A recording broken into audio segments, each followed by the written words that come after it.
Assalamualaikum warahmatullahi wabarakatuh. Berjumpa kembali dengan saya Nur Arki sebagai tutor ya di kegiatan TUWEB tutorial webinar untuk mata kuliah pemrograman berbasis desktop. Em, Sekarang kita sudah sampai di aktivitas belajar 14 ya. Berarti kita akan melaksanakan kegiatan TUWEB ya, TUWEB yang terakhir yaitu TUWEB keempat ya untuk mata kuliah ini, yang mana sasarannya nanti di tugas yang terakhir ini adalah kita akan arahkan untuk penyelesaian tugas ya, tugas yang ada di aktivitas belajar 12. Ya. Di sini ada tugas yang saya kerjakan tugas 3. Em, Namun sebelum saya ke sana, kembali saya ingatkan ya terkait dengan urgensitas dari tugas ya yang ada di mata kuliah berpraktek. Jadi mata kuliah pemrograman berbasis desktop ini adalah termasuk dalam kategori mata kuliah berpraktik, yang mana di mata kuliah berpraktik ini setiap tugas itu memiliki poin nilai yang sangat besar ya. Jadi di dalam satu siklus kegiatan tuton itu ya ada 15 aktivitas belajar. Di sana terbagi dan terdapat 3 tugas yang wajib Anda selesaikan. Ya, sekali lagi sifatnya adalah wajib. Jadi bagi Anda yang tidak mensubmit salah satu saja gitu ya, jangankan semua ya, salah satu saja, maka itu akan menyebabkan Anda tidak lulus di kegiatan tuton ini ya. Karena urgensitas dari tugas tersebut, silakan bagi Anda untuk dapat mensubmit tugas sesuai dengan deadline yang sudah ditetapkan.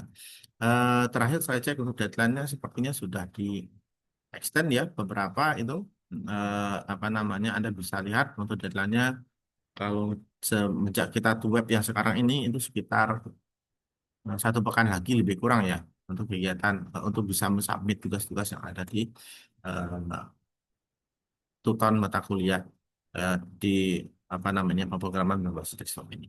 Oke, kita akan mulai bahas tentang materi ya.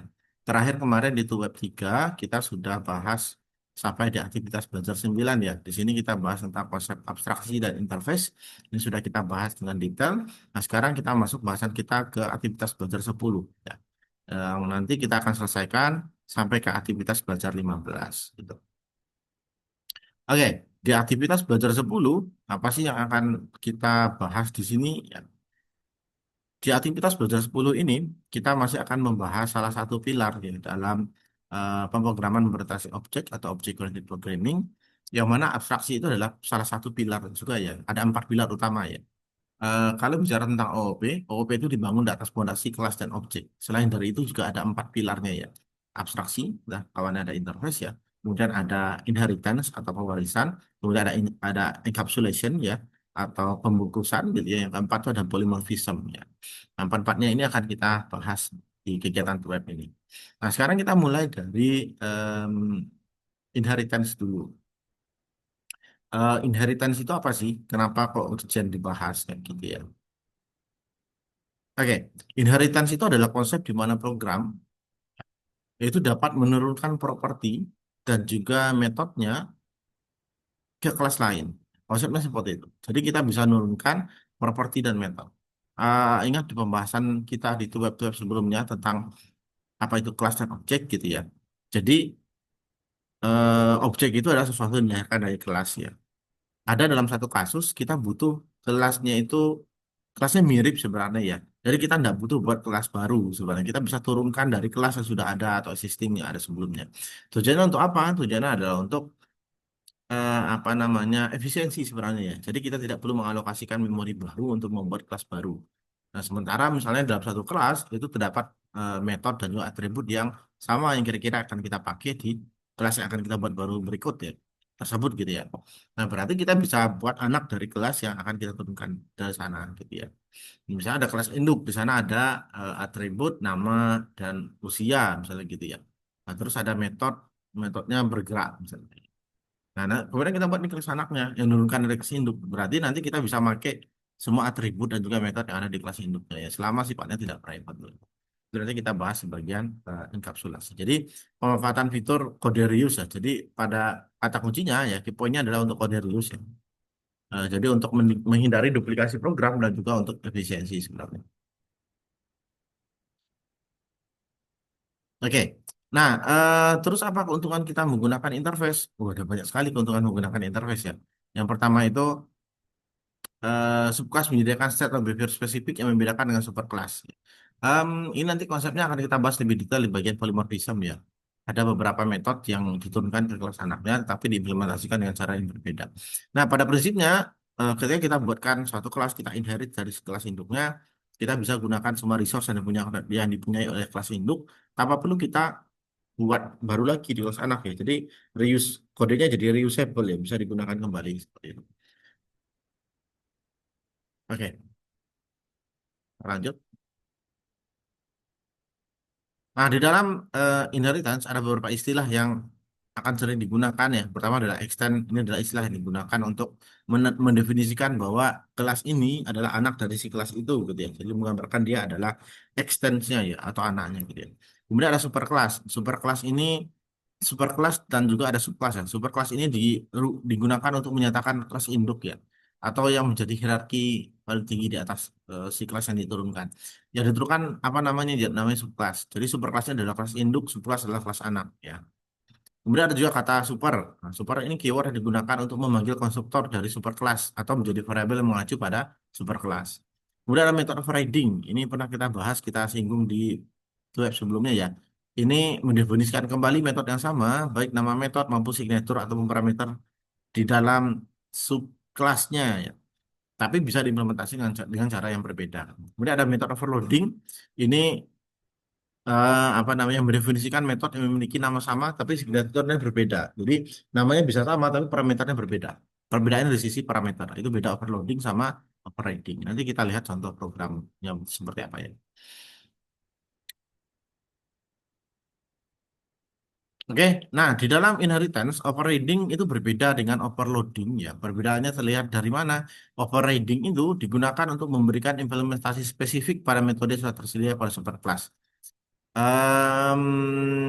Ya, kita bisa mereplace sebenarnya ya bagian metode yang ada di dalam superclass di dalam kelas induk kita implementasikan di kelas anak, kita implementasikan spesifik sesuai dengan kebutuhan si anak. Misalnya ada satu kelas induk, dia punya tiga kelas anak yang berbeda ya. Dari satu metode di kelas induk itu bisa diimplementasikan dengan cara berbeda-beda dalam tiga kelas anaknya kayak gitu. Kemudian overriding dilakukan dalam dua kelas dengan hubungan warisan. Ya, overriding itu wajib sifatnya adalah inheritance. Di luar dari inheritance itu nggak bisa. Kemudian overriding harus memiliki nama dan kelas yang sama. Overloading harus memiliki nama sama dan kelas berbeda. Plus overloading juga parameternya harus berbeda.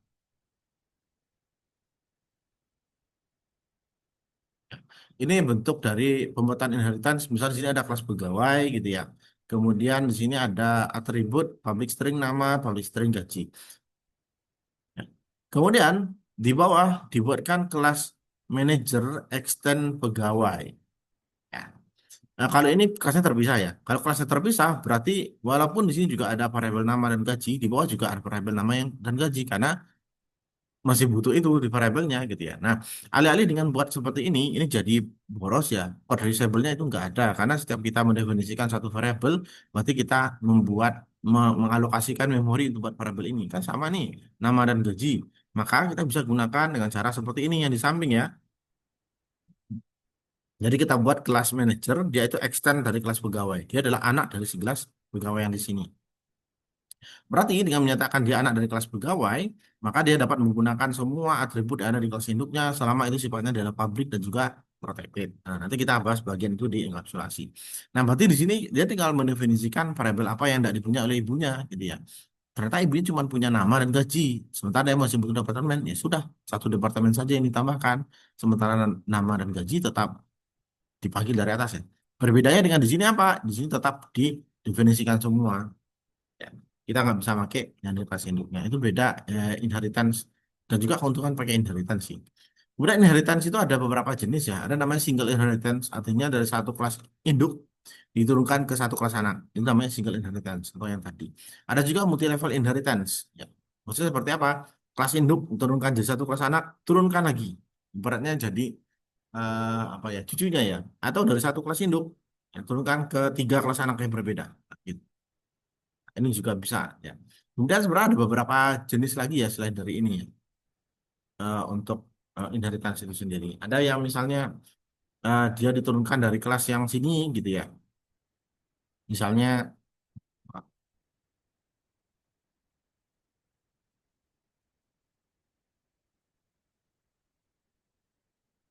Nah, nah, misalnya ini turunkan jadi anaknya di sini ya. Kemudian dia turunkan punya anak di sini. Nanti ini punya anak satu lagi di sini gitu. Atau dia bisa turunkan dari dua tempat yang berbeda. Itu juga bisa. Itu jenis-jenis dari si inheritance. Oke, ini contoh dari inheritance yang tadi ya. Dari kelas pegawai kita buatkan kelas anaknya namanya manager. Dia bisa menggunakan atribut yang ada di dalam kelas induknya. Oke, ini sama. Kemudian dalam kasusnya, ya terutama di dunia real gitu ya, ada beberapa hal yang tidak bisa diwariskan ke kelas anak karena alasan privasi misalnya. Di sini kita juga bisa atur yang tidak bisa diwariskan itu misalnya kita atur jadi private ya. Jadi ini namanya konsep enkapsulasi, yang mana kita bisa membatasi apa yang bisa diakses oleh si kelas anak, apa yang tidak bisa diakses ya.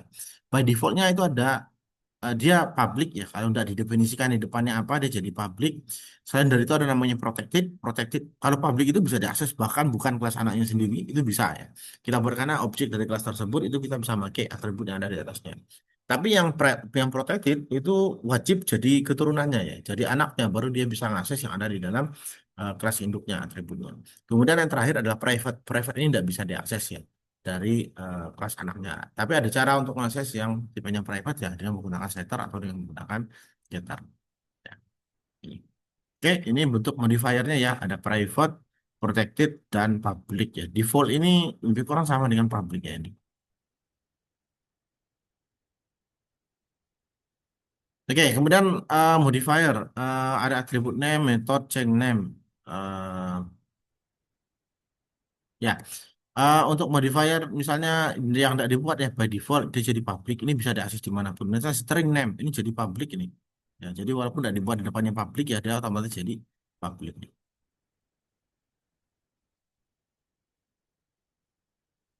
Oke, kalau di diagram bentuknya seperti ini. Di atas ada nama kelasnya, ini adalah atributnya, di bawah ini adalah nama metodenya.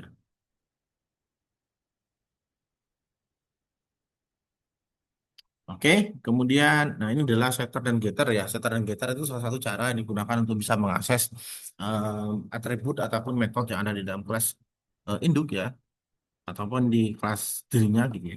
Dengan cara apa namanya diakses dengan cara benar gitu. Itu khusus untuk yang tipenya private ya. Em, oke, ini lebih kurang sama. Nah, jadi key point-nya apa yang perlu Anda ingat dalam inheritance itu sendiri? Inheritance itu artinya adalah pewarisan ya. Jadi ingat dalam yang diwariskan itu adalah dari satu kelas ke kelas yang lain. Setiap kelas itu pasti akan punya dua hal. Dia akan punya atribut, dia akan punya behavior ya. Atribut di sini bentuknya adalah berupa variabel, behavior bentuknya adalah metode ya. Atribut dan metode ini dapat diturunkan ke dan dapat digunakan oleh kelas anaknya ya. Kelas anak yang mengextend kelas induk kayak gitu ya. Selama tipenya adalah berupa public dan protected. Untuk private itu tidak bisa. Gitu. Nah, fungsinya untuk apa? Fungsinya untuk reusable ya. Untuk masalah efisiensi sebenarnya, ya. Efisiensi memori dalam pembuatan program. Oke, itu pembahasan pertama kita ya tentang di kegiatan web ini tentang inheritance di aktivitas belajar 10. Nah, sekarang kita akan lanjut lagi ya. Kita akan lanjut di aktivitas belajar 11.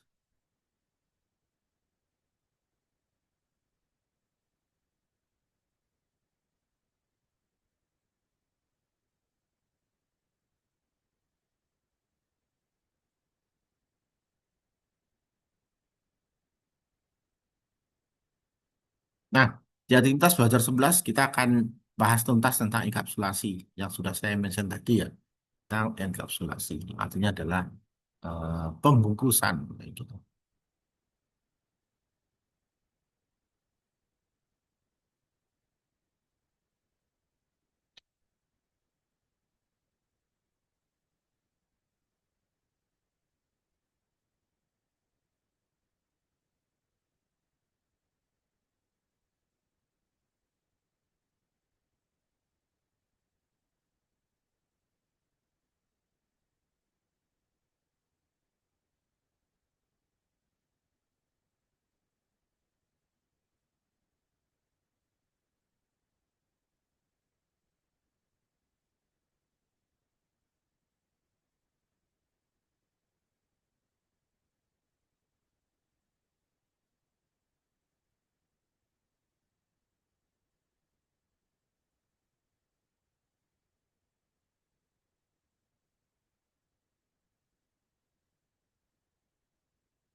Again, raising the prices of our consoles. Again, it's time this year. The Xbox Series X already costs $650. How much more can it cost? $800? We apologize for this. Due to the skyrocketing price of RAM in markets, this is affecting all gaming components used in consoles. Really? You're blaming RAM? Surely it's not. Oh my gosh! $900 for 64 gigabytes of RAM? What's going on? Due to the rise of the AI sector, there's been an unprecedented demand for RAM across the US. But wait, it says here that Microsoft has invested tens of billions of dollars into AI. Well, basically, by investing into AI, you guys are directly causing the RAM shortage, which will cause the price of your consoles to go up. We're really about to see AI destroy the gaming industry. It's game over. Be an Xbox.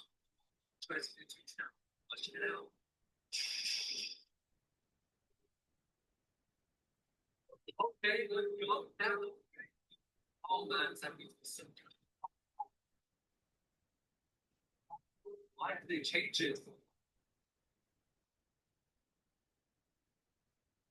Yeah, that's the way.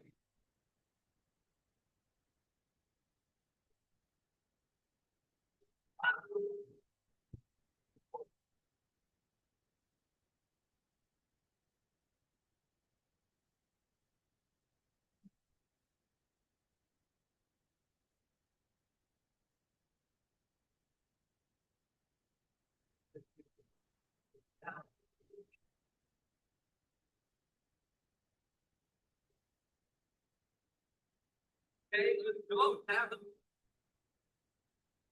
Let's check it out.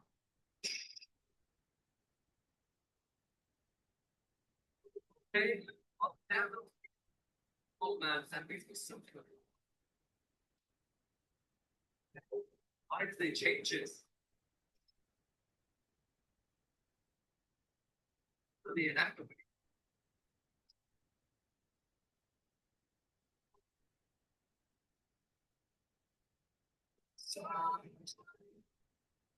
Sedainas dan semparitas bayar bangsa berbalik. Bisa-bisa di sejarah mau ditulis. Kalau paksa apa-apa, yang pada prinsip orang-orang tertimbun. Semua biji udah bayar, itu miskin nanti. Bisa-bisa begitu. Oke, sedainas dan semparitas bayar bangsa berbalik. Bisa-bisa di sejarah mau ditulis. Kalau paksa apa-apa, yang pada prinsip orang-orang tertimbun. Semua biji udah bayar, itu miskin nanti. Bisa-bisa begitu. Oke, sedainas dan semparitas bayar bangsa berbalik. Bisa-bisa di sejarah mau ditulis. Kalau paksa apa-apa, yang pada prinsip orang-orang tertimbun. Bayar. Semua kerja udah bayar, itu miskin nanti. Bisa-bisa begitu. Oke, sedainas dan semparitas bayar bangsa berbalik. Bisa-bisa di sejarah mau ditulis. Melakukan kerja paksa apa yang pada prinsip orang-orang tertimbun. Bayar. Semua kerja udah bayar, itu miskin nanti. Bisa-bisa begitu. Oke, sedainas dan semparitas bayar bangsa berbalik. Bisa-bisa di sejarah mau ditulis. Melakukan kerja paksa apa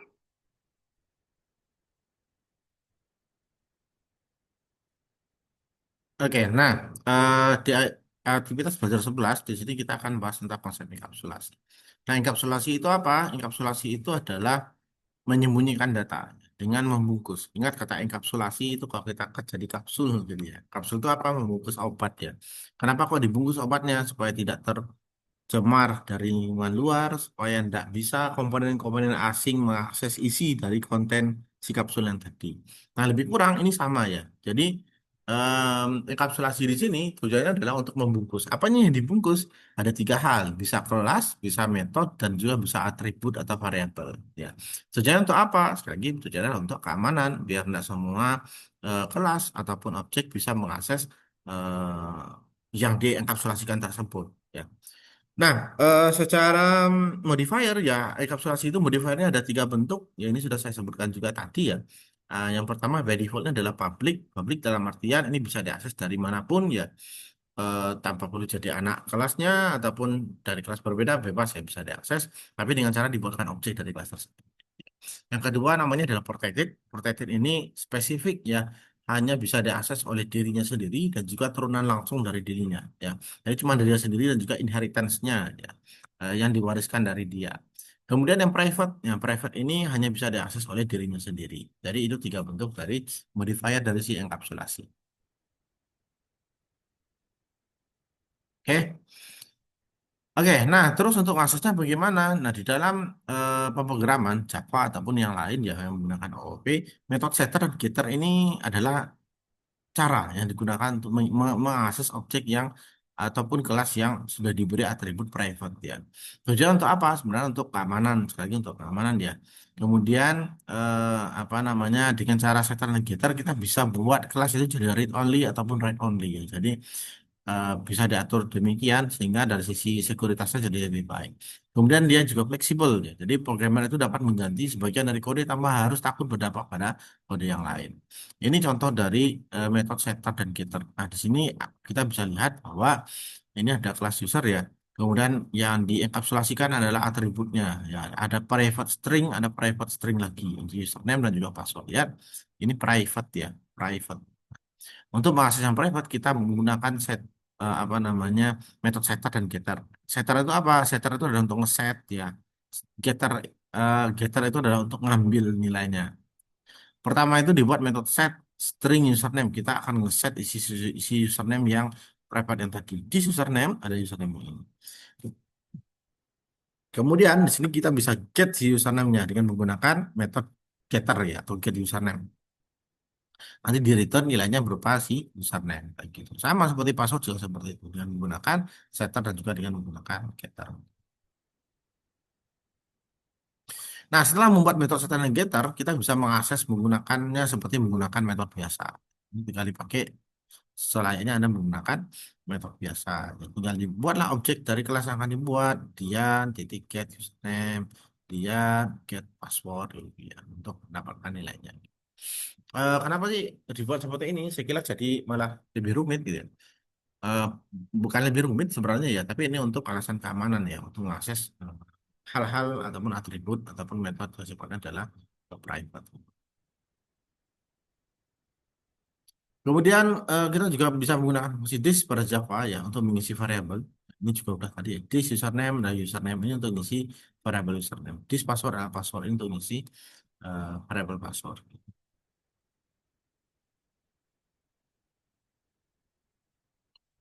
Nah, jika dis merepresentasikan objek dari kelas itu sendiri, maka super merepresentasikan objek dari kelas induk. Nah, kita bisa mengakses objek yang di kelas induk dengan menggunakan kata super. Menggunakan super. Nah, bentuknya seperti apa? Nah, misalnya, ini ada kelas anak ya. Employee extend person. Kita anggaplah ada kelas induknya namanya person. Di kelas anak itu ada atributnya, ada variabelnya tiga, ada salary, tipenya float, ada string untuk nama dan integer untuk umur. Kemudian di sini ada public void so info. Nah, lihat. Di sini ada super. Nah, di sini kata supernya. Super name. Super name ini kita akan pakai yang ada di kelas induknya ya, bukan di kelas dia. Karena kita menggunakan kata super. Super age gitu juga dari kelas induk. Itu perbedaan antara kita akses langsung menggunakan support dan juga dengan menggunakan yang lain. Oke? Nah, jadi itu untuk bahasan kita tentang konsep enkapsulasi. Nah, sekarang kita lanjut yang ke-12, di materi 12, di sini kita akan bahas tentang polymorphism ya. Nah, di polymorphism ini apa yang akan kita ketahui gitu ya. Oh ya, yang perlu Anda ingat bahwa 4 pilar dalam UP yang tadi ya. Abstraksi sudah kita bahas, ada inheritance juga sudah, enkapsulasi tadi juga sudah. Ini adalah pilar yang terakhir. Ya. Polymorphism. Polymorphism itu artinya apa? Polymorphism itu adalah kemampuan dari objek untuk membolehkan mengambil beberapa bentuk yang berbeda. Poly itu banyak ya. Fism, polymorphisme itu artinya adalah banyak bentuk. Jadi dia bisa eh, memiliki bentuk yang berbeda-beda. Apa bentuk apanya yang berbeda? Gitu. Nah, polimorfisme itu adalah suatu kejadian ketika objek dapat mengungkap banyak hal melalui suatu cara yang sama. Suatu objek dapat memiliki berbagai bentuk sebagai objek dari kelas sendiri atau objek dari superkelas yang lain. Nah, di dalam PBO, ya, konsep ini memungkinkan digunakannya suatu interface yang sama untuk memerintahkan objek akan melakukan aksi dan tindakan yang mungkin secara prinsip sama namun berbeda secara proses. Nah, ini yang disebut dengan sama eh, polimorfisme ya, memiliki banyak bentuk yang tadi. Nah, contohnya misalnya di sini. Di sini kita punya kelas interface vegetarian. Interface sudah kita bahas di aktivitas belajar 9 ya. Kemudian kelas rusa ini memiliki sifat polimorfisme karena memiliki lebih dari satu pemularisan. Rusa extend binatang implement vegetarian. Extend itu artinya adalah turunan dari si kelas binatang dan dia mengimplementasikan kelas interface yang ada di kelas vegetarian. Kayak gitu. Nah, sebenarnya kita bisa bisa buat dalam bentuk logika biasanya ya. Jadi rusa adalah binatang, rusa adalah vegetarian, rusa adalah rusa, dan rusa adalah objek kayak gitu ya. Nah dari sini kita bisa buatkan objeknya rusa R ini adalah nama dari objeknya ya, new rusa. Binatang V gitu ya, sama dengan R. Ini kita isikan sama vegetarian V sama dengan R, objek O sama dengan R. Ini untuk deklarasi variabelnya.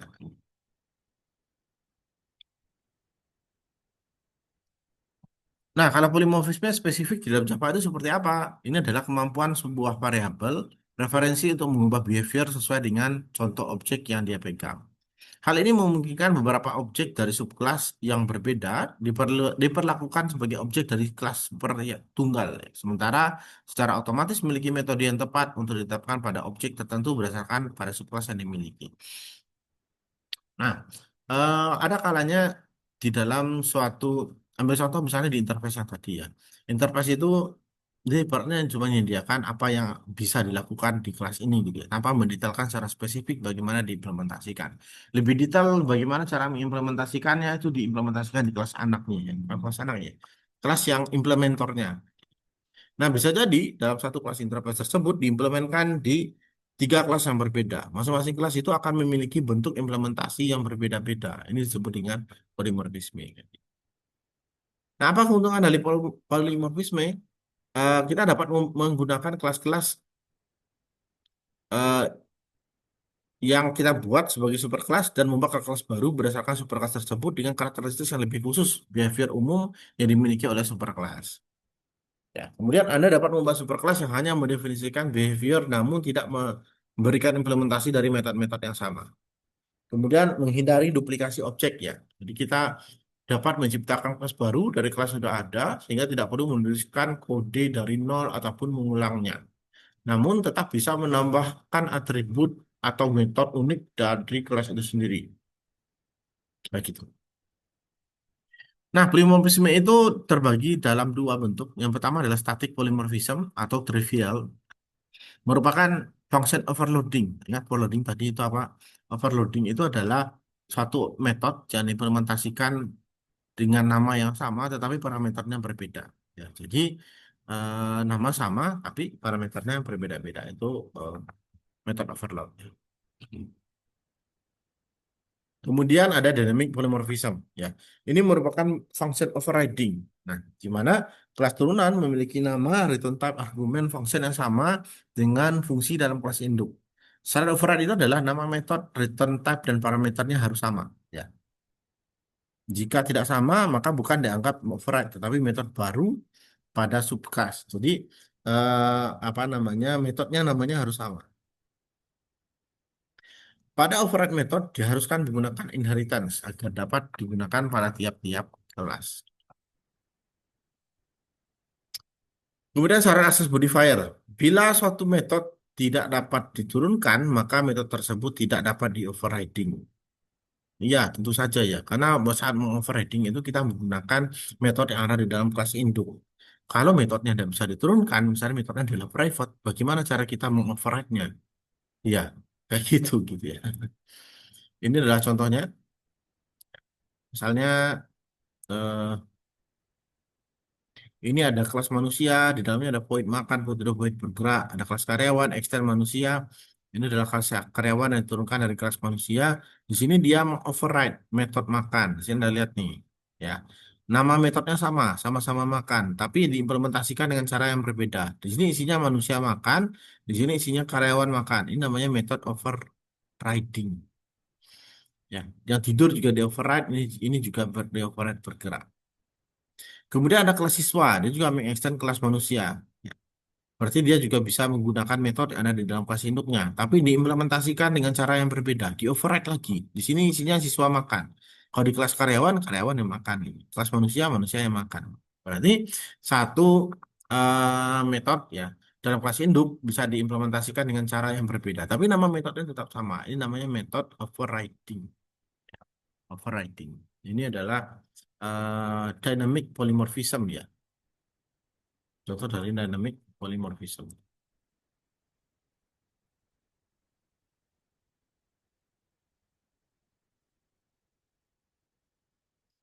Oke, itu pembahasan kita tentang polymorphism. Sekarang kita lanjut lagi di aktivitas belajar. Untuk tugasnya nanti saya bahas ya setelah kita paparkan sampai ke aktivitas belajar 15.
Good week.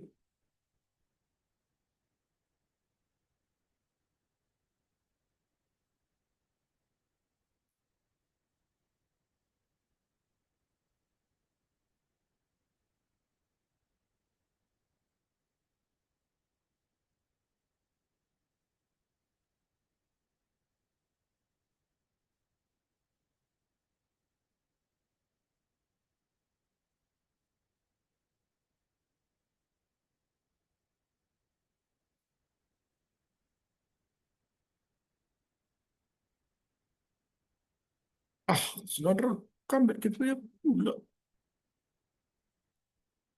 Hmm.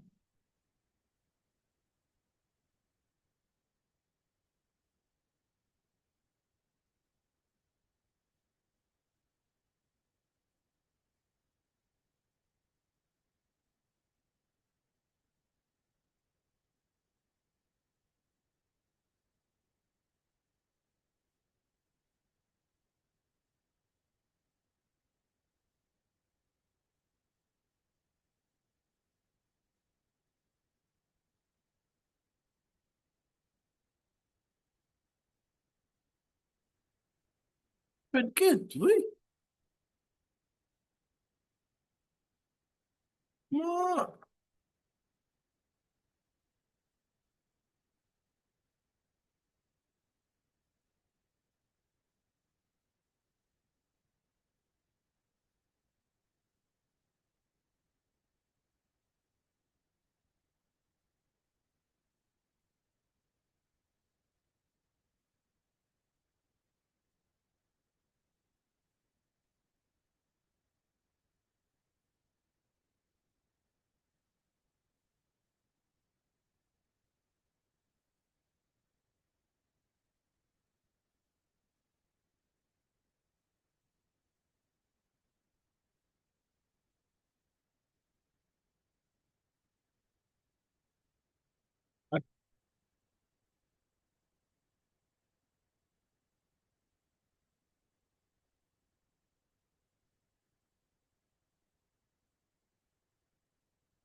bagus itu.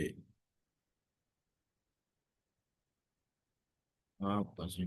BRB. Oh, BRB, RBP UT.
Oke, sekarang kita akan lanjut di aktivitas belajar yang 13, yang mana di aktivitas belajar 13 ini kita akan bahas mengenai exception, I/O atau input output dan juga operasi file. Nah, di sini untuk pembahasan materinya saya akan bahas dari RBV ya, dari RBV yang mana Anda bisa eh, baca gitu ya dengan menggunakan akun learning Anda ya di perpustakaan digital punyanya UT gitu. Nah, apa yang akan kita bahas di bagian I/O di sini ya? Yang mana di sini kita akan bahas tentang exception ya. Salah satu keunggulan dalam pemrograman Java itu adalah bagian dia menghandle exception ya. Misalnya ada sesuatu yang error yang terjadi gitu ya. Ini sangat kalau di dalam Java itu proses handlingnya sangat sangat sangat apa ya, sangat luas ya, sangat mudah untuk digunakan dan juga sangat detail ya. Nah, biasanya ketika kita menampilkan atau menjalankan program, tiba-tiba ada yang error ya, biasanya yang muncul di dalam pesan error di compiler ataupun editor Anda, baik Anda pakai NetBeans ataupun Eclipse ataupun yang lain gitu ya, itu akan muncul eh, pesan-pesan, bukan pesan ya, lebih tepatnya apa sih? Pesan error ya, pesan error yang kira-kira pesan errornya itu ya kadang tidak bisa terbaca atau tidak dipahami oleh semua orang gitu ya. Nah, sebenarnya kita juga tidak butuh untuk yang penting kita tahu bahwa oh ini error dan bagaimana cara menanggulanginya. Nah, secara lebih detail ya, saya akan paparkan dari sini. Eksepsi itu adalah peristiwa yang menyebabkan program menjadi tidak normal atau error. Penyebabnya atau kemungkinan-kemungkinan kenapa bisa jadi tidak normal ini itu bisa karena beberapa hal. Yang pertama itu masukkan data yang tidak valid, ini bisa ya, atau file yang dimaksud dalam kode program itu tidak ada, atau memori yang tidak didefinisikan dan banyak lagi fungsi yang lainnya. Nah, untuk error sendiri, masalah exception ya, untuk kategori error itu ada tiga hal. Yang pertama adalah compilation error, yang kedua adalah runtime error, yang ketiga adalah logic error. Nah, bedanya apa? Compilation error ini adalah error yang terjadi pada saat program dikompilasi. Ketika kita membuat program di dalam Java, sebelum program tersebut bisa dijalankan, programnya itu dikompil dulu ya, dikompil dulu dan baru bisa dieksekusi itu dijalankan. Nah, kompilasi ini dalam proses kompilasi itu juga bisa muncul pesan error kalau ada hal-hal yang janggal terjadi di dalam program. Bukan janggal ya, maksudnya salah ketik ataupun yang lain. Nah, kesalahan yang ditampilkan itu dapat berupa kesalahan sintaksis atau kesalahan karena penulisan program, baik itu berupa typo ataupun ada bagian yang kurang ya di dalam program. Ketika Anda ketik misalnya kurang titik koma gitu ya, kurang tanda kurung dan lain-lain itu bisa menyebabkan error. Dan juga bisa kesalahan secara semantik. Nah, jadi dalam program itu ada secara sintak dan juga ada secara semantik. Sintak itu berupa bagaimana program tersebut dituliskan. Semantik itu adalah logika, ya, bagaimana logika dari program tersebut harusnya jalan. Nah, kesalahan semantik ini juga dapat memicu terjadinya kompilasi error, ya. Jadi kesalahan secara logika yang tidak bisa dikerjakan oleh si komputer ataupun program yang Anda kerjakan. Kemudian kesalahan cascading ini juga eh, bisa muncul saat kita melakukan kompilasi. Sekarang kita lihat bentuk-bentuknya seperti apa. Nah, kesalahan sintak, misalnya ada di sini, ini kesalahan sintak ya. Em, ini kurangnya apa? Ini kurangnya titik komanya nggak ada. Ya, dia nggak pakai titik koma di sini. Ya, seharusnya di belakangnya ada titik koma. Maka di sini muncul nih pesan errornya. Error titik koma expected ya. Jadi dia mengharapkan ada titik koma di sistem out print line gitu ya dan lain-lain. Ini namanya kesalahan secara sintaksis. Nah, kemudian yang kedua ya ada namanya kesalahan semantik. Nah, kesalahan semantik ini kesalahan logika. Nah, kita lihat program di sini. Ini programnya adalah untuk menghitung nilai A dikali nilai B ya yang disimpan dalam C. Ini kenapa kok jadi kesalahan-kesalahan semantik? Karena inputan untuk menerima nilai A, B, C-nya itu nggak ada. Nilai A-nya dan B-nya belum didefinisikan ya. Maka ini akan muncul ya variable variable A might not have been initialized. Jadi dia menganggap variable A belum diinisialisasi. Ya, jadi belum ada nilainya. Variable B juga belum ada, A juga belum ada. Maka dia tidak bisa nih cari nilai C sama dengan A dikali B seperti itu. Ini namanya kesalahan secara semantik ya. Nah, kemudian selain dari itu juga ada yang namanya kesalahan cascading. Kesalahan cascading adalah kesalahan yang ambigu terkadang ya. Nah, pesan errornya beberapa itu bagus ya, tapi yang seperti ini menimbulkan pesan error yang menyebabkan jadi bingung kita bacanya. Lihat ini, Cascade Java 8 error, baris ke 8 error, class expected, bagian mana yang error? Nah, ini gitu lagi, gitu, illegal, start of type, not a statement, titik koma expected. Nah, jadi nggak jelas ya errornya yang mana. Ini namanya cascading. Padahal kalau Anda perhatikan, ini typo ya. Untuk ini cuma for, R-nya ketinggalan ya. Jadi typo. Nah, ini namanya kesalahan cascading. Jadi program tidak bisa mengenali secara detail. Oh, ini di mana ya letak errornya? Maka kita butuh namanya exception handling. Ya, gitu.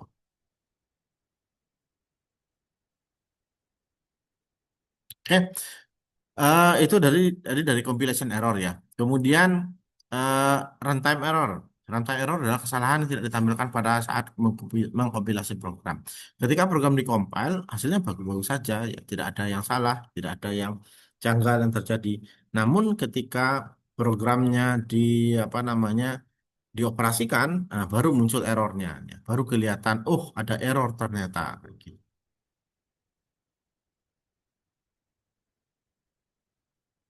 Ya. Ternyata ada error.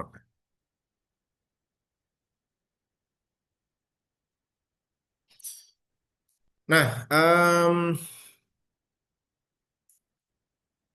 itu disebut dengan runtime error ya. Kemudian yang terakhir itu adalah logic error. Logic error ini adalah kesalahan yang sudah lolos dari salah sintak atau semantik. Jadi secara compilation errornya sudah saat kompilasi itu tidak ada lagi pesan error yang muncul. Secara sintak dan semantik ini masih oke ya, nggak ada salah.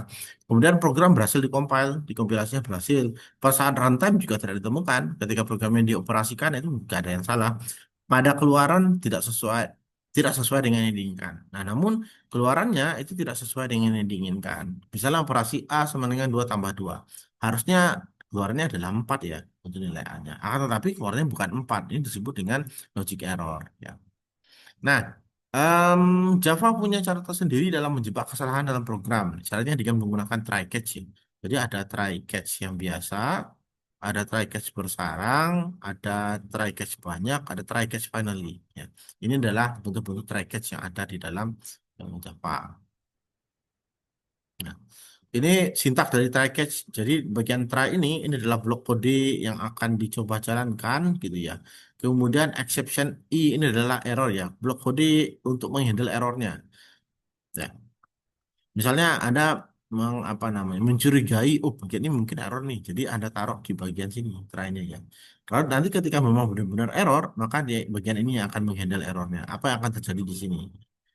Ya, Anda mau buat pesan yang tampil ke layar, misalnya bahwa ini adalah error dan lain-lain itu boleh dilakukan. Nah, contohnya misalnya di sini. Ya. Ini tanpa kita tambahkan exception error ya. Jadi, nah lihat logika programnya ya. Di sini saya punya array isinya 1, 2, 3 ya. Kemudian ketika saya tampilkan, saya mau menampilkan array dengan indeks 10. Ada nggak indeks 10 di sini? Jawabannya nggak ada ya. Dia cuma ada 3 data. Sementara array indeksnya dimulai dari 0. Berarti sini elemennya ada di 0, 1, dan 2.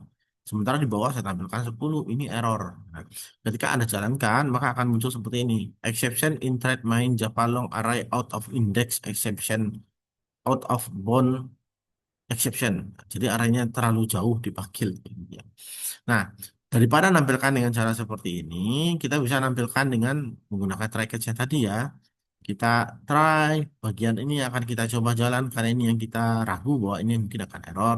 Ketika memang benar akan error, maka akan di catch dan ditampilkan bagian ini daripada nampilkan bahasa teknis seperti ini cukup tampilkan ada yang salah gitu. Atau program error silakan diperbaiki misalnya kayak gitu. Ini namanya try catch ya.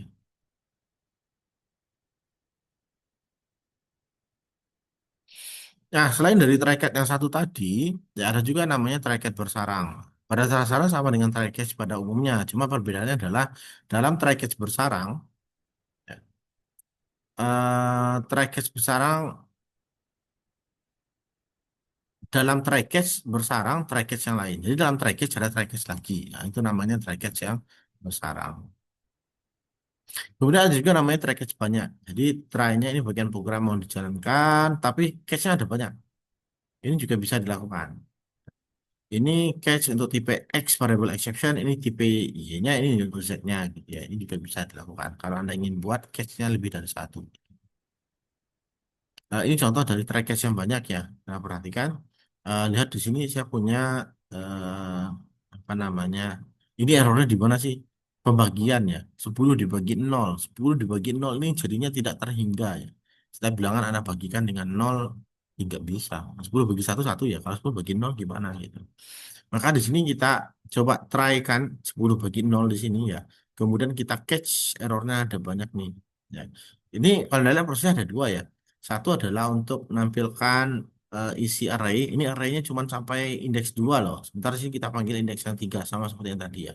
Maka ini juga akan error.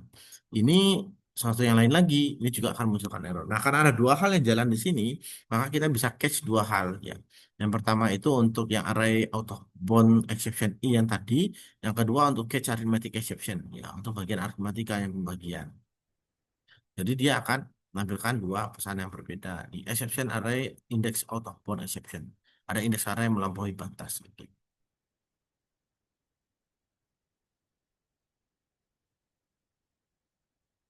Kemudian ada juga namanya try catch finally ya. Ini selain dari try catch biasa yang tadi, ada lagi namanya try catch finally. Nah, try catch finally itu apa?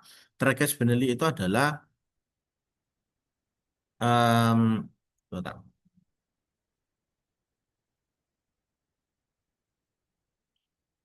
Satu blok dalam penanganan kesalahan yang dijalankan baik error ataupun tidak. Jadi mau error atau tidak, blok ini tetap jalan.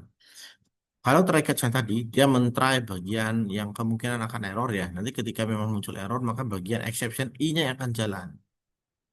Seharusnya program terhenti di sini. Tapi kalau Anda masih mau melanjutkan programnya, Anda bisa tambah finally. Blok ini tetap akan jalan. Mau error, tidak error, bagian bawahnya tetap akan jalan. Kayak gitu.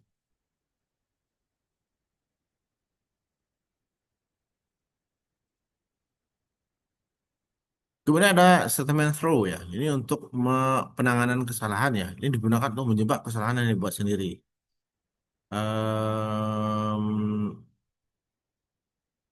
Nah, throw new arithmetic exception. Jadi keyword throw ini untuk menjebak kesalahan yang dibuat sendiri.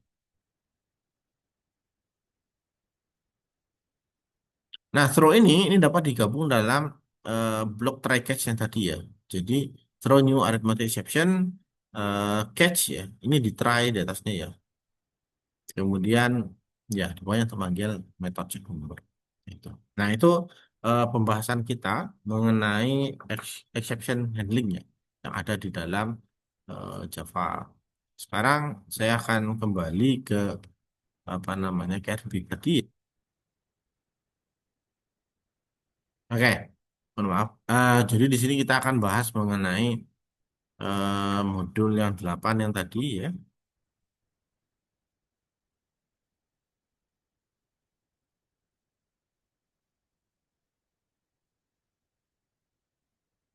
Hmm.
Hmm.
Nah, sekarang kita akan lanjut ke cara menggunakan file atau operasi file di dalam Java ya. Nah, untuk operasi file di dalam Java, ini saya ambil dari LBV ya. Anda juga bisa cek di sana ya. Nah, di Java itu menggunakan input stream. Input stream itu artinya bahwa program Java melakukan proses input output melalui stream ya. Seperti lihat di sini ada input stream ini digunakan untuk membaca dari source dan juga output stream digunakan eh, untuk menulis data ke tujuan. Jadi ada source, ada program, ada destination-nya. Kemudian stream dari karakter, yaitu ada beberapa kelas, ada buffer reader, ada buffer writer, ada char array reader dan ada char array writer, ada input stream reader dan ada input stream writer. Nah, masing-masing digunakan untuk input dan output untuk yang telah terbuffer ya, dan juga untuk beberapa array karakter yang ada begini. Ini contoh dari untuk file reader yang tadi ya, misalnya di sini ada kelas public class copy file, public static void main string RGS ya. Di sini ada file reader in, ada file writer out. Try dijalankan in sama dengan new file reader. Kita akan membaca file yang ada dalam eksternal ya. Di sini kita buatkan satu file misalnya input.txt ya. Kemudian nanti kita juga bisa nge nih dalam bentuk output.txt. Oke. Em, Kemudian kita buat file, kemudian nanti ada disisikan beberapa hal di sana ya. Kemudian bisa dikompil filenya dan juga bisa dijalankan. Kemudian yang kedua ada namanya stream dari bytes ya. Ini definisikan dengan menggunakan dua buah hierarki kelas, ya, yaitu input stream dan juga output stream ya. Contohnya ada di sini, ada di bawah ya. Ada file stream in sama dengan nol, file output stream sama dengan nol. Untuk standar stream pada Java itu sama seperti bahasa programan yang lain ya. Jadi eh, dia memiliki dukungan standar I/O ya seperti ketika user memberikan input dari keyboard ya atau kemudian menghasilkan output dari menampilkan output ke layar komputer juga sama ya. Kemudian Java memiliki tiga standar stream. Yang pertama standar error ini digunakan untuk memberikan output pada data error yang dihasilkan oleh program yang digunakan oleh user. Yang kedua standar input ini digunakan untuk memberi data input pada program. Ya, biasanya user menggunakan keyboard sebagai sarana standar input stream dan direpresentasikan sebagai sistem in ya. Kemudian standar output ini digunakan sebagai output data yang dihasilkan oleh program user. Dan biasanya layar komputer digunakan untuk menampilkan standar output yang tadi, kayak gitu ya.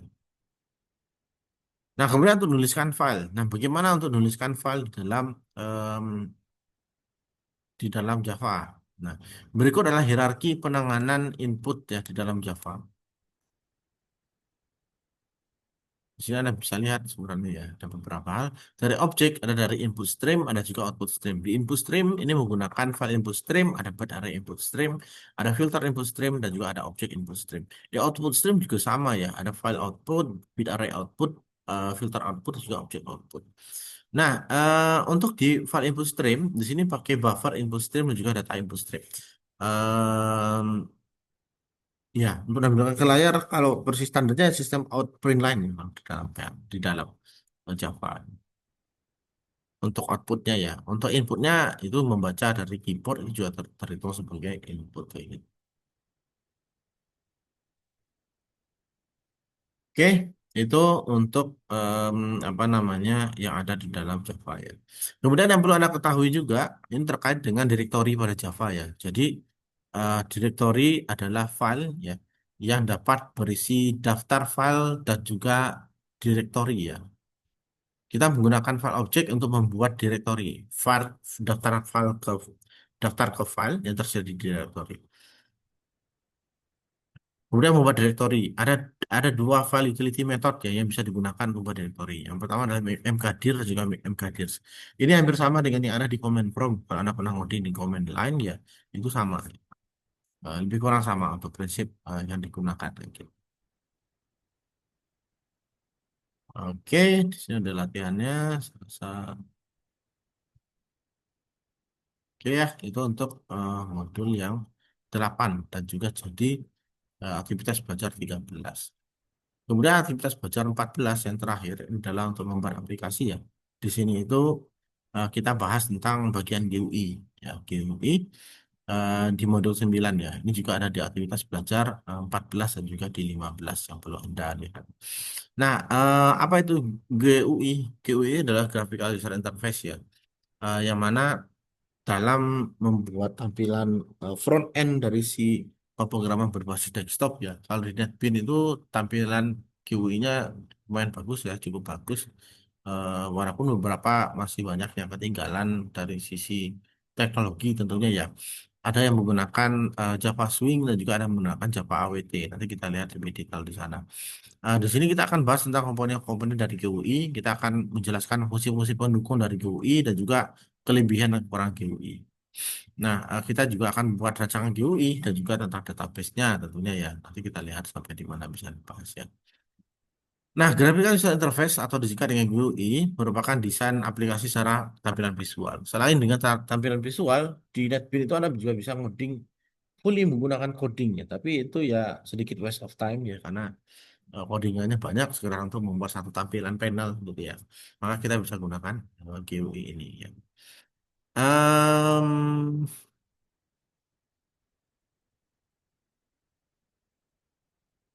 Oke, jadi ada dua yang sering dipakai untuk GUI ya. Satu AWT dan juga Swing. AWT ini adalah versi lama ya, yang sudah mulai ditinggalkan untuk beberapa case. Swing adalah versi yang cukup baru ya, walaupun dibilang baru banget juga enggak ya, karena sudah lumayan lama ya. Dan ini tapi masih sering dipakai ya untuk pembuatan GUI dengan bisa menggunakan kombinasi dua-duanya kayak gitu. Nah, komponen utama dari GUI ya itu ada beberapa hal. Apa namanya komponen utama GUI-nya itu ada koordinat GUI, ada AWT-nya ya. Kemudian ada AWT itu adalah Abstract Windows Toolkit ya. Ini merupakan paket dasar dalam pembentukan GUI dengan menggunakan platform yang terdapat dalam masing-masing OS. Kemudian ada Swing Product ya dari Sun. Ini membangun GUI yang independen. Kemudian ada Event Handler untuk aksi reaksi yang diberikan pada setiap komponen GUI-nya. Nah, kelebihan dari dan kekurangan penggunaan GUI. Yang pertama itu bisa jadi lebih menarik ya, karena kita buat berdasarkan GUI dan juga kita bisa buat jadi lebih lebih lebih tepat ya ke sisi pengguna dan juga lebih cepat sebenarnya. Kemudian kekurangannya apa? Membutuhkan memori yang sangat besar. Ya, betul. Ketika Anda ngoding yang menggunakan GUI ya di NetBeans itu alokasi memorinya naik ya. Anda bisa lihat di dalam tab barnya yang ada di dalam NetBeans itu bisa makan sampai ratusan mega ya, bahkan sampai ke 1 gigabyte RAM ya. RAM yang dimakan ya, bukan bukan memori internal ya, SSD Anda enggak ya, tapi RAM. Itu juga akan membebani dari komputer Anda. Kemudian bergantung pada perangkat keras, betul. Kemudian membutuhkan banyak tempat pada layar. Ya, karena kita membuat desain dengan GUI ya. Nah, AWT dan Swing ini menyediakan eh, komponen GUI yang dapat digunakan untuk membuat aplikasi Java dan juga applet ya. Ya, tujuannya apa ya? Untuk menghasilkan apa namanya tampilan yang lebih menarik ya untuk bagian GUI-nya.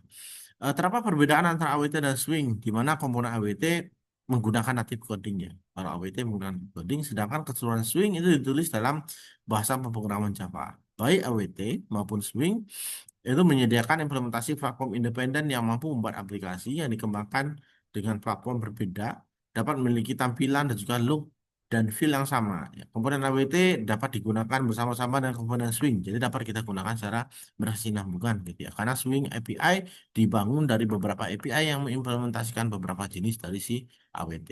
Ini adalah paket dari si AWT ya dalam JVM. Cek ada banyak hal yang model layout, button, canvas, checkbox dan lain-lain ya. Ada menu bar dan lain-lain ya. Ini komponen dari si AWT yang tadi. Nah, Swing itu komponennya seperti apa ya? Swing itu merupakan suatu cara untuk membuat aplikasi berbasis GUI di Java ya. Jadi paket dan Swing itu menyediakan banyak kelas untuk membuat aplikasi GUI.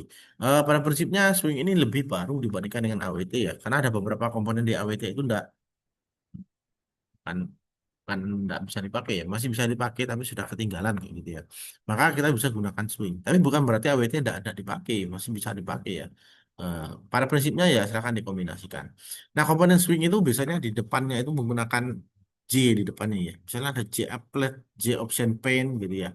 Ada J checkbox, ada J file chooser kayak gitu gitu. Kemudian membuat GUI pada objek Java. Nanti Anda bisa cobakan sendiri ya di apa namanya di editor Anda masing-masing. Ini contoh dari eh, pembuatan komponen dari eh, interface GUI ya dengan menggunakan Java. Di sini ada beberapa hal ini. Ini ada input type berupa form standar biasa. Di sini ada radio button di mana kita bisa milih satu-satu. Di sini ada select option ya. Kita bisa milih satu-satu. Kemudian ada checkbox ya untuk milih mencentang bagian tertentu. Ini contoh penggunaan AWT dan swing ya. Kalau Anda lihat bagian codingnya ini terlalu panjang. Padahal ini tidak diketik secara manual ya. Ini Anda buat dengan cara drag and drop yang ada di dalam GUI-nya. Setelah kita drag and drop bagian komponennya, maka secara otomatis akan dibentuklah program di dalam. Nah, ini kalau lihat programnya panjang sekali. Kenapa kok panjang ya? Karena ada banyak komponen yang diseret di situ. Nah, ini bagian praktikumnya ini bisa Anda cobakan gitu ya untuk membuat komponen yang ada di situ.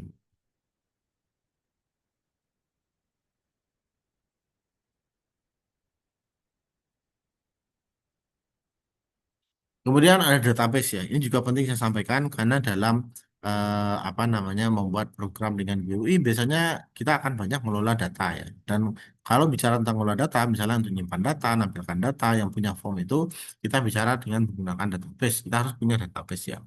Nah, database itu sendiri ada beberapa bentuk sebenarnya ya. Ada database secara relasional dan ada database non relasional. Nah, relasional itu apa? Jadi database yang punya koneksi antara satu field dengan field yang lain, satu tabel dengan tabel yang lain dalam bentuk relasi ya. Relasinya dalam bentuk kardinalitas, hubungannya satu one to many atau dan lain-lain gitu ya. Dan juga di setiap tabel itu akan punya satu atribut ya, atribut key atau disebut dengan primary key di salah satu tabel dan juga foreign key di tabel yang lain. Basis data relasional itu dalam desainnya disebut dengan ERD ya, Entity Relational Database ya. Jadi ada ERD diagramnya. Kemudian contohnya yang relational database ini MySQL, PostgreSQL, ya, semuanya adalah relational ya. Beberapa yang menggunakan itu. Nah, namun selain dari database relational juga ada namanya database non relational ya. Jadi database-nya itu tidak memiliki relasi atau ER diagram ya. Tapi buatnya gimana ya? Buatnya adalah dengan menggunakan construct biasanya ya, terutama untuk database yang sifatnya NoSQL. Misalnya, misalnya MongoDB ya, MongoDB, terus dan beberapa contoh yang lain ya, yang menggunakan itu. Nah, untuk menghubungkan Java dengan MySQL ya, itu ada prosedurnya. Kita bisa import package Java SQL ya. Nanti di sana daftarkan driver dan build driver yang digunakan ya, Java application dan ya silakan dikoneksikan. Itu bisa jadi connect ya. Kemudian untuk kalau Anda menggunakan membuat database ya, kalau Anda menggunakan SAM misalnya ya, Anda pakai otomatis kita butuh lokal server ya. Kalau Anda menggunakan MySQL, Anda bisa gunakan SAM, SAMPP yang bisa download secara gratis dan di situ Anda bisa buatkan satu database ya. Misalnya di sini cara buatnya simpel ya. Kalau di PVM admin yang punyanya SAM itu juga ada server database-nya yang MySQL, pembuatan database-nya juga bisa dengan menggunakan GUI. Kita bisa buat table dan juga buat gambar dengan cepat tanpa perlu kita ketikkan secara manual satu-satu untuk SQL-nya ya, untuk structure query language-nya. Jadi bisa kita masukkan secara cepat kayak gitu.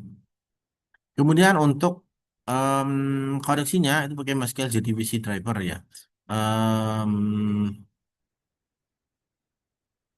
Jika tidak ditemukan, nanti Anda silakan cari pada library ya. Itu ada di sana untuk koneksinya. Ya, ini adalah bagian dari program. Kemudian satu lagi, em, untuk mengkoneksikannya, karena kita menggunakan pemrograman desktop gitu ya, pastikan drivernya itu tersedia dan ada di situ.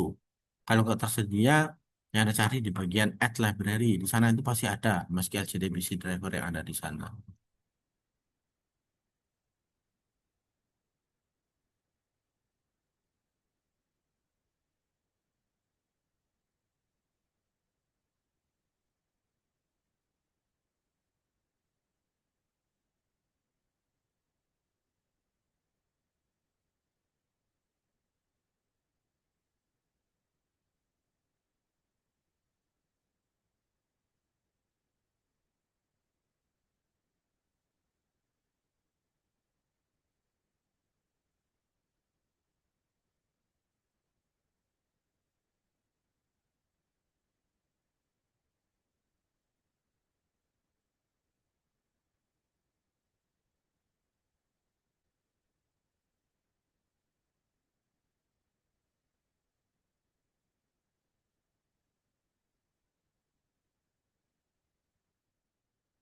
Oh, gitu.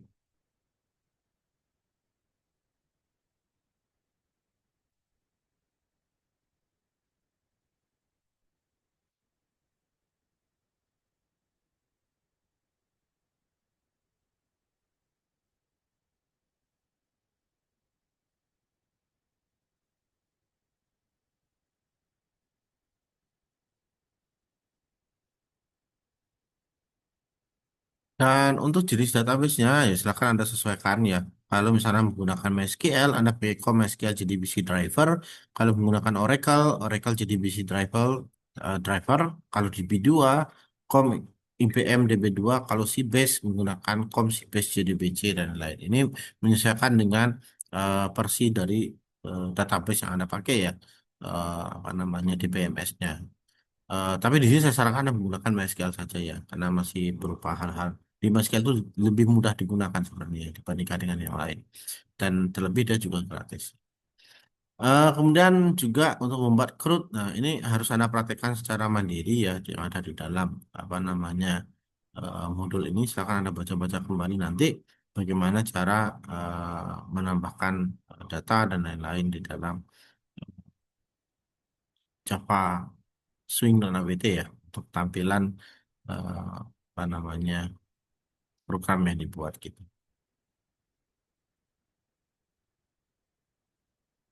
Tuh, jadi lebih kurang nanti bentuknya akan jadi seperti ini ya yang akan dibuat.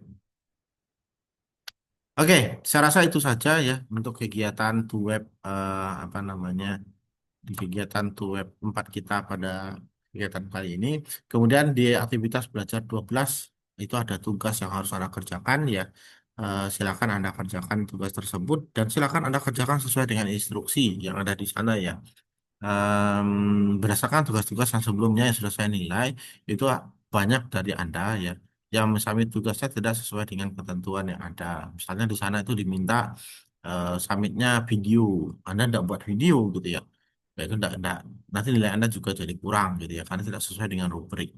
Atau ada poin yang tidak terjawab di video itu gitu ya.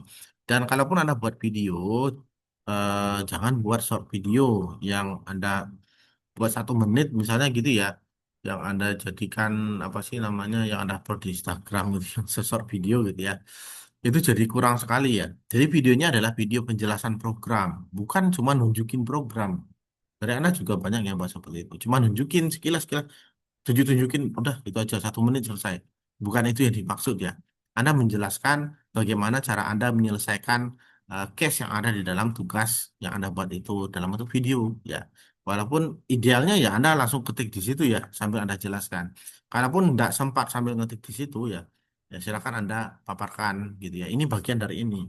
Kemudian untuk videonya nggak apa-apa dipercepat bagian misalnya Anda mengetik sendiri ya bagian ngetiknya dipercepat aja tapi untuk jelasinnya jangan dipercepat bahwa bagian ini adalah metode yang saya tambahkan untuk apa misalnya untuk membuat bagian ini kayak gitu. Itu harus ada paparkan secara detail seperti itu.